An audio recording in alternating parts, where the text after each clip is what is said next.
Hey guys, welcome back to my YouTube channel. Guys, today I'm gonna show you how you can upload the PDF on your Elementor page builder. Okay, first of all, what you need to do, you need a plugin for functionality.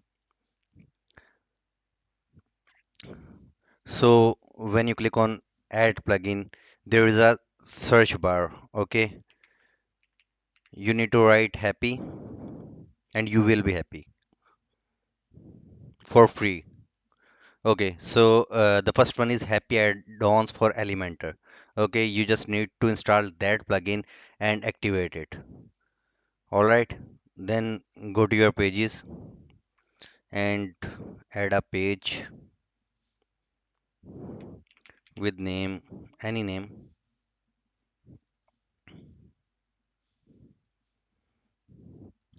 And when we click on Edit on Elementor, now you can see there is a interface of Elementor page builder. Okay, so first of all, we need to create the row. Okay, and then you need to search the PDF. When you when you write PDF, so you can see there is an element called PDF view. Just drag and drop it here. Okay, and you can see on the left side there is URL. So click on upload file, and after that click on upload button.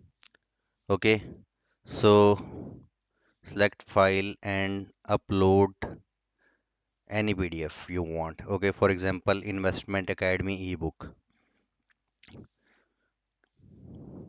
So you can see there is a complete PDF file on your screen live. Okay, so this is very simple and it's completely free. You don't need to install the pro version of Happy add-ons. All right, see you in the next video. For more tips and tricks, follow me and subscribe. Thank you so much.